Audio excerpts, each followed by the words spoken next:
starter activities. Super quick, super easy, little planning, great fun, set the tone for the lesson. Let's get into it. Hi, welcome to ToK Today. My name's Daniel and I'm Kant to your Aquinas. Okay guys, so today we have a starter activity which follows on from the last video, which is about knowledge issues and why there are no knowledge issues mentioned in the ToK guide and why there should be. If you haven't seen that video, you may want to jump over, I'll put a card somewhere, and watch that video, and that will give you some context for this video. Also, the details of all of these videos are in posts on the blog on toktoday.com. And whilst we're here, I would just like to say that if you enjoy this content or you want to see more of this sort of content, then please give me a subscribe and that will really help me to carry on making these videos. Okay, let's go, starter activities. So, in the last video I was explaining, I think that knowledge issues are still super important in ToK, and they're super important because they nest underneath the ToK concept and they help us to understand those concepts, and they're super important because they link together the hexagon subjects, like the other DP subjects, and ToK. So we still have to keep teaching knowledge issues. How do we do that? Well, we want the students to bring the knowledge issues from their hexagon subjects into ToK. So today I've got a starter activity which does exactly that, and you can just do this at the beginning of the lesson. Doesn't matter if the kids are in DP1 or DP2, they will have some knowledge from the hexagon subjects that they can bring over, and if not, you can give them some of those knowledge issues. Here we go.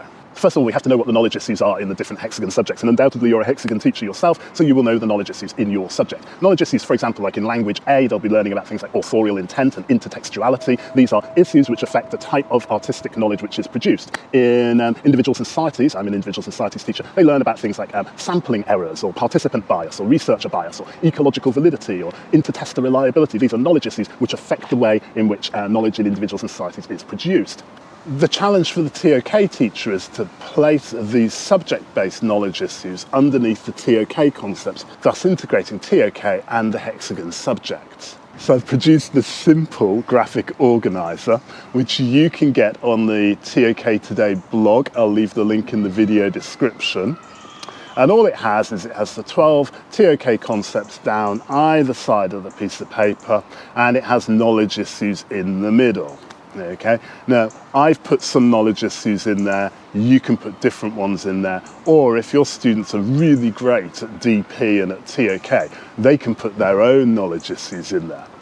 Then all you do is you simply ask the students to connect the knowledge issues to the ToK concepts. All right, so you say, which ToK concept is the knowledge issue of inter-rater reliability attached to? And they're going to draw some lines to the ToK concepts. Another example might be, which ToK concept is the knowledge issue of authorial intent related to? And then they're going to draw some lines. So they might draw a line to truth, or they might draw a line to power, for example, and so on and so on. Now, two things become immediately obvious to you, don't they? Number one is that if they're good enough at making arguments, they'll be able to draw lines between any knowledge issue and any ToK concept. They're all interrelated, okay? And that's about developing the arguments. Secondly, they're going to get a very messy looking piece of paper, and that's absolutely fine. I think that there's order in chaos. Mess is a great thing, and it allows for some creativity, and they can just sort of get stuck in there.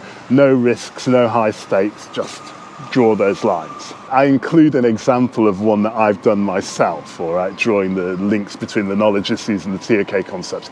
Mine's a bit of a mess. Your students' ones should look even more of a mess. So where's the learning? Well, crucially, the learning isn't really in the drawing of lines. The learning is in the discussion of where the lines get drawn. The learning is in the discussion about why the lines were drawn between each knowledge issue and each ToK concept. So after they've done the line drawing, obviously what you're going to do is you're going to get each group to present to the rest of the class their lines and explain why they linked each knowledge issue to each concept, or a few of the knowledge issues to a few of the concepts. And it's in that explanation of why they've made those links that, number one, they will get an understanding of the knowledge issues and they'll link the hexagon subjects and ToK.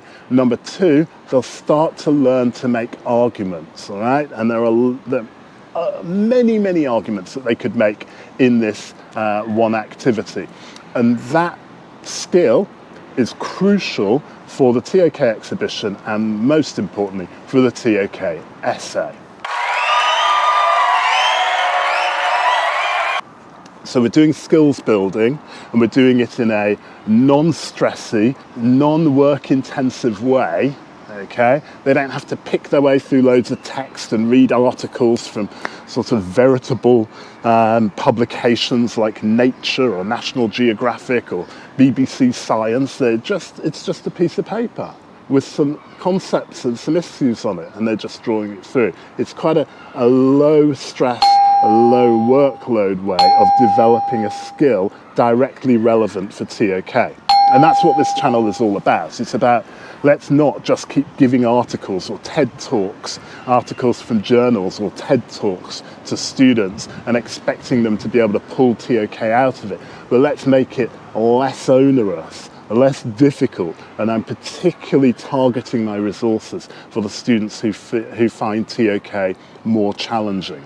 And I'm targeting my resources for teachers who don't have a lot of time, who are overburdened with other tasks, to make it as preparation light for you, but as learning effective as possible. So when they're doing this activity, the students are going to have to come up with working definitions of ToK concepts and the knowledge issues. And in coming up with those working definitions of the ToK concepts, underpinned by the knowledge issues, they're going to be learning what those concepts mean in ToK terms, and they're going to be connecting ToK and their subject groups.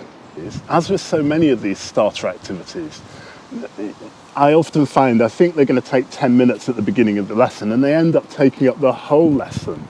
And that's absolutely fine. If there's really good learning going on and the students are enjoying what they're doing, I just let them run. I often find that with ToK charades. And I think that the learning in that might be better than if I just put a TED Talk on, or I force them into reading some veritable article from a veritable magazine and trying to pull ToK out of it. If they're dealing with ToK concepts, ToK framework and ToK ideas in this simple starter activity, they're probably learning more. Remember to always cap the starter activities with some form of reflection. That consolidates the learning and helps them to plan and move forward in the next stage. Good constructivism. Okay, that's it for today. I hope that you found that useful. If you want those materials, then head over to toktoday.com, link in the video description. If you like this, then please give me a like. If you want more, please give me a subscribe. I hope to see you on the next one. Stay ToKtastic. Bye for now.